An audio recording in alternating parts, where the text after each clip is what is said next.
ரஷ்யாவோட ஒரு கப்பல் அப்படியே இந்த பால்டிக் சி வழியா சரக்கு கப்பல் தான் அதிகமான சரக்குகளை ஏற்றிட்டு போயிட்டு இருந்துக்குது. அப்படி போயிட்டு இருக்கும்போது வந்து பார்த்தீங்கன்னா இந்த கப்பலோட இன்ஜின்ல வந்து கோளாறு ஏற்பட்டதுனால ஜெர்மனி கிட்ட உதவி கேட்டிருக்காங்க. எங்க உங்க போர்ட்ல டாக் ஆயிக்கலாமா அப்படிங்கிறது போல. சரி வாங்க ரெடி பண்ணிக்கலாம் அப்படிங்கிறது போல கூப்பிட்டுக்கிறாங்க. அவங்களும் நம்பி போயிருக்கிறாங்க. ரெடி பண்ணதுக்கு அப்புறமா என்னென்ன சரக்குகள் இருக்குது அப்படிங்கிறது போல பார்த்துக்கிறாங்க. பார்க்கும்போது எங்க நீங்க ஏற்றிட்டு போற சரக்குலாம் வந்து பார்த்தீங்கன்னா சாங்ஷன் போடப்பட்டிருக்குது. ஆனால் இதுக்கு மேலே நீங்க எங்கேயும் பயணம் போக வேண்டாம், இங்கேயே உட்காந்துக்குங்க அப்படிங்கிறது போல கப்பலை பிடிச்சி வச்சுட்டாங்க. அதாவது இன்னொரு ரஷ்யாவோட அசட்டை வந்து பிடிச்சி வச்சாச்சு. இப்போ இதையும் வந்து என்ன பேச்சுவார்த்தை நடத்தி இதையும் எல்லாம் பிரித்து இந்த கண்டெய்னர்ஷிப்பை வேற யாராவது எடுத்துக்குவாங்களா அப்படின்ற கேள்வியெல்லாம் வருது. ஆனால் இப்போ இதுக்குள்ள இருக்கிற சரக்கு போகுமா போகாதா அப்படின்ற ஒரு மிகப்பெரிய கேள்வி வந்திருக்கு. ஏன்னா இந்த கப்பல் இருக்கு இல்லையா, இப்போ சாங்ஷன் போட்டிருக்காங்க. யூரோப்பியன் யூனியன் ஒரு சட்டத்திட்டத்துக்கு உட்பட்ட ஒரு நாடு. இப்போ அந்த சட்டத்தை முறியடிப்பாங்களா, அதாவது முறிச்சிருவாங்களா அவங்களே அப்படின்ற கேள்விகள் வர ஆரம்பிச்சிருக்கு. காரணம் என்னன்னா இந்த சரக்கு கப்பல்களில் அதிகமான நியூக்ளியர் ஃபியூயல் இருந்திருக்கு. சரி, இந்த நியூக்ளியர் ஃபியூயல்லாம் யாருக்கு கொண்டு வராங்க ரஷ்யா அப்படின்னு பார்த்தீங்கன்னா அமெரிக்காக்கு. இப்போ அமெரிக்காக்கு அந்த நியூக்ளியர் ஃபியூயல் ரொம்ப ரொம்ப அவசியமா தேவை. இப்படி இருக்கும்போது ஜெர்மனி என்ன முடிவெடுப்பாங்க? சரி கிளம்புற தெரியாமல் கிளம்பிடுறீங்களா அப்படிங்கிறது போல சொல்லுவாங்களா?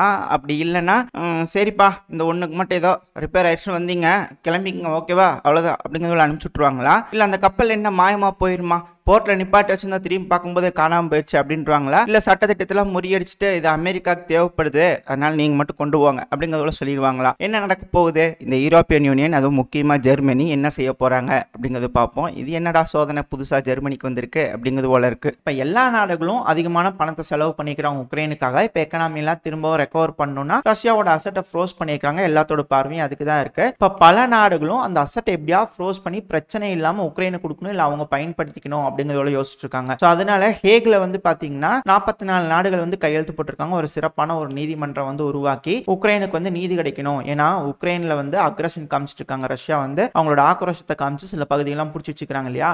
ஸோ அதுக்கு நீதி வாங்கி கொடுக்கணுன்றதுக்காக ஒரு 44 நாடுகள் கையெழுத்து போட்டு ஒரு தனியாக ஒரு நீதிமன்றத்தை வந்து ஸ்பெஷல் கோர்ட் வந்து உருவாக்கியிருக்காங்க. ஸோ இதுக்கு மேலே அங்கே வந்து கோர்ட் நடந்து அங்கே வர தீர்ப்பை இந்த ஹேக்கு கீழே இருக்கக்கூடிய இன்டர்நேஷனல் கோர்ட்டுக்கு கீழே இருக்கக்கூடிய நாடுகளில் ஒத்துக்குவாங்க இல்லையா? அப்படி ஒத்துக்கும் பட்சத்தில், ஏன்னா இவங்க சொல்கிற தீர்ப்பு வந்து அவங்கள ஏற்றுக்கிற மாதிரி தான் அர்த்தம்.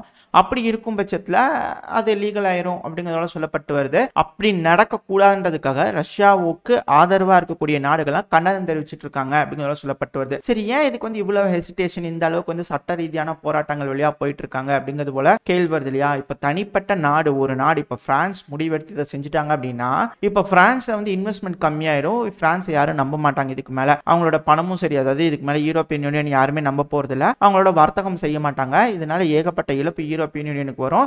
அவங்க மேல அவங்க சாங்ஷன் போட்டுக்கிட்ட மாதிரியான ஒரு இதாயிரும். ஸோ இதுக்கு வந்து பொறுப்பேற்றுக்கிறதுக்கு ஒரு அமைப்பு வேணும். அதுக்கு தான் இன்டர்நேஷனல் கிரிமினல் கோர்ட். இது போல செய்யும் பட்சத்தில் இன்டர்நேஷனல் கிரிமினல் கோர்ட்டுக்கு கீழே இருக்கக்கூடிய பல நாடுகளும் அந்த கோர்ட்ல இருந்து வெளியே வந்துருவாங்க அப்படிங்கிறது போலயும் கருத்துக்கள்லாம் வந்துட்டு இருக்கு. ஏன்னா இந்த இஸ்ரேல் காசா பிரச்சனையில ஏகப்பட்ட நாடுகள் அவங்களோட கருத்துக்கள் ஆதாரங்கள் எல்லாம் வச்சு கூட இந்த இன்டர்நேஷனல் கிரிமினல் கோர்ட்னால இஸ்ரேலுக்கு எதிராக எதுவும் செய்ய முடியல. இப்போ யூஎன்லயே வந்து ஒரு தீர்மானம் கொண்டு வந்தாங்க, சீஸ்ஃபயர் கொண்டு வரணும்னு. ஆனால் வந்த பாடு இல்லை.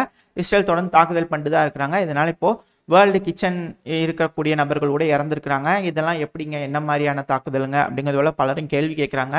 பட் இருந்தாலும் இதுக்கான பதில்கள்லாம் கிடைக்காது. இஸ்ரேல் செய்யக்கூடிய வேலைகள் செஞ்சுட்டு தான் இருக்காங்க. இப்போ கூட அமெரிக்கா இஸ்ரேலுக்கு வேணுங்கிற F-35 இது போல ஆயுதங்களுக்கு வேணுங்கிற எல்லா விஷயத்தையும் சொல்லிட்டு இருக்காங்க. இப்போ F-15 ரக விமானத்தை இஸ்ரேலுக்கு கொடுக்கணும், அதுக்கு வந்து எல்லாரும் கையெழுத்து போடுங்கப்பா, வாங்க காங்கிரஸ் கூப்பிடுங்க, செனட் சபையை கூப்பிடுங்க அப்படிங்கிறது போல பைடன் அவர்கள் கூப்பிடுறாங்க அப்படிங்கிறது சொல்லப்பட்டு வருது. இதே அமெரிக்கா வந்து பாத்தீங்கன்னா இன்னொரு விஷயம், அதாவது இந்த உக்ரைனுக்கு ஆயுதங்கள் கொடுக்கணும் இல்லையா, எய்டு கொடுக்கணும் இல்லையா, அதுக்கு வாங்க உட்காந்து பேசுங்க வாங்க சீக்கிரமா அப்படிங்கிறது போல அதுக்கான விஷயத்துக்கான ஈடுபாடு இறங்கி இருக்கிறாங்க அமெரிக்கா அப்படிங்கிறதோட சொல்லப்பட்டு வருது. அதாவது உக்ரைனுக்கு எய்டு கொடுக்கணும், அதில் அமெரிக்கா தீர்மானமாக இருக்குது. இஸ்ரேலுக்கு போர் நிறுத்தம் கொண்டு வரணும், அதுக்கு அப்ஸ்டெயின் ஆன அமெரிக்கா ஆனால் இப்போ ஆயுதம் கொடுக்கறதுக்கு ரெடியாக இருக்கிறாங்க. சரி, இங்கே தான் எப்படின்னு பார்த்தீங்கன்னா அடுத்தது நேரம் எங்கே போயிட்டாங்கன்னா அர்மேனியா அசர்பைஜான் பிரச்சனைக்கு போயிட்டாங்க.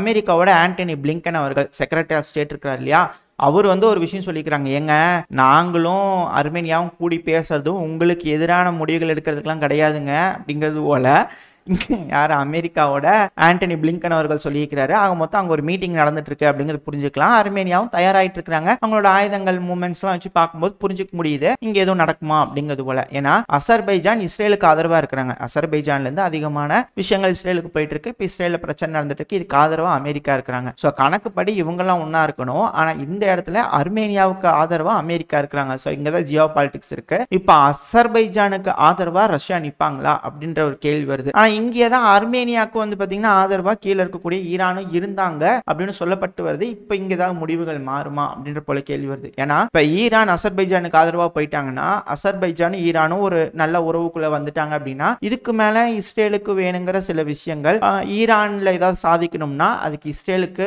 அசர்பைஜானால செய்ய முடியாது அப்படிங்கிறது போல சில இக்கட்டான சூழ்நிலைகளாக இருக்கு. அதனால இங்க இருக்கக்கூடிய ஜியோ பாலிடிக்ஸ் பொறுத்த வரைக்கும் நாளுக்கு நாள் மாறிட்டு இருக்குது. தூங்கி எந்திரிச்சு ஒரு முடிவு எடுக்க வேண்டிய கட்டாயத்துக்கு இருக்கிற மாதிரி இருக்கு. அதனால இந்த சூழ்நிலை கொஞ்சம் ரிஸ்கான பிரச்சனை தான். அதனால இப்போதைக்கு இங்க பெருமளவில் எஸ்கலேட் ஆகாது அப்படின்னு சொல்றாங்க.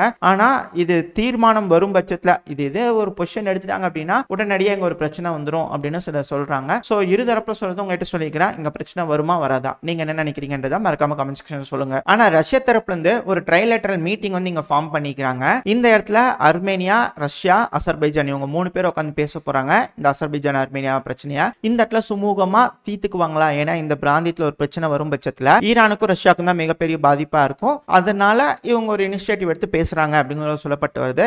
இந்த மீட்டிங்ல வச்சு கன்ஃபார்ம் பண்ணிக்கலாம் அர்மேனியாவோட நிலைப்பாடு என்ன, அசர்பைஜானோட நிலைப்பாடு என்ன அப்படிங்கிறது. அப்புறம் உக்ரைனோட ஃபாரின் மினிஸ்டரான டிமிட்ரி குலேபா அவர்கள் இவர் தரப்பு இருந்து ஒரு ஸ்டேட்மெண்ட் வந்துக்குது. அதாங்க நாய்க்கடி வாங்கியிருந்தால அவர் தான் ஹாரி பாட்டரா இருக்கிறார் இல்லையா, அதான் அப்படி சொல்லுவாங்க. அதனால சொல்ல வரேன். ஸோ இவர் வந்து பாத்தீங்கன்னா என்ன சொல்லிக்கிறாருன்னா டென்மார்க் வந்து புது எய்டை வந்து உருவாக்கிட்டு இருக்காங்க, எங்களுக்காக தயார் பண்ணிட்டு இருக்காங்க. ஏன்னா எல்லா நாடுகளும் இப்போ உக்ரைனுக்கு உதவணுன்ற கட்டாயத்துக்கு வந்தே தீரணும் வரணும். அப்படி இல்லைன்னா அவ்வளோதான், பெரிய அண்ணங்கிட்ட இருந்து ஃபோன் வந்துடும். நம்ம கிட்ட கூட வந்து விசிட் பண்ணிட்டு போயிருந்தாரு. சில விஷயங்கள் கோரிக்கைலாம் வச்சதா சொல்லப்பட்டு வருது. அதை நம்ம தனியாக ஒரு வீடியோவில் பார்ப்போம் என்ன ஏதுங்கிறத. பட் ஆனால் இப்போ டென்மார்க் வந்து ஒரு புது எய்டு பிளான் வந்து ரெடி பண்ணிட்டு இருக்கிறதா சொல்லியிருக்கிறாங்க.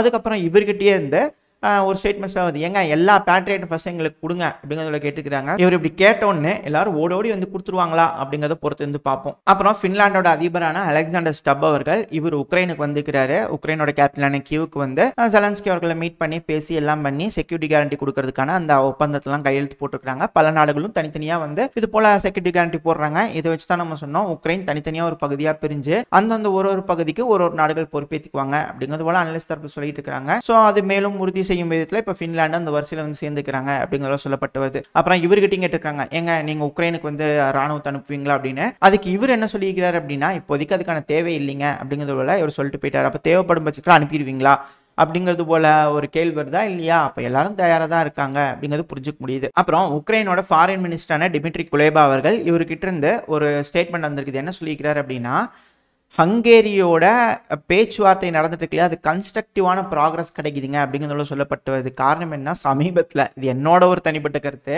காரணம் என்னன்னா அங்கே இருக்கிற மக்கள்லாம் ஹங்கேரியோட தற்போதைய பிரதமராக இருக்கிற இல்லையா விக்டர் ஆர்பன் அவர்கள், அவர் ப்ரோ ரஷ்யனா இருக்கிறாரு அப்படின்றதுக்காக எதிர்த்து ஹங்கேரியோட மக்கள் ப்ரொடெஸ்ட் பண்ணுறாங்க அப்படிங்கிறது போல வீடியோ பதிவுகள்லாம் வந்துட்டு இருந்து. ஸோ இதெல்லாம் வச்சு பார்க்கும்போது ஹங்கேரியில் ஆட்சி கவிழ்ப்புலாம் நடத்திடுவீங்களாப்பா இல்லை அங்கே ஏதாவது ஆட்சி மாற்றம் வந்துருமா அப்படிங்கிறது போல இருந்துச்சு. ஆனால் ஹங்கேரி தரப்பில் அதெல்லாம் காது கொடுத்து கேட்குற மாதிரி இல்லை.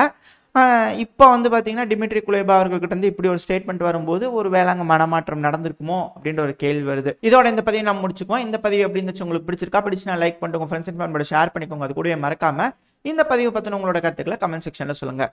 இந்த பதிவு நல்லா இருந்திருக்கணும் நம்பிக்கையில் அடுத்த பதிவில் உங்களை சந்திக்கிறேன். அது வரைக்கும் ஸ்டே சேஃப். By by.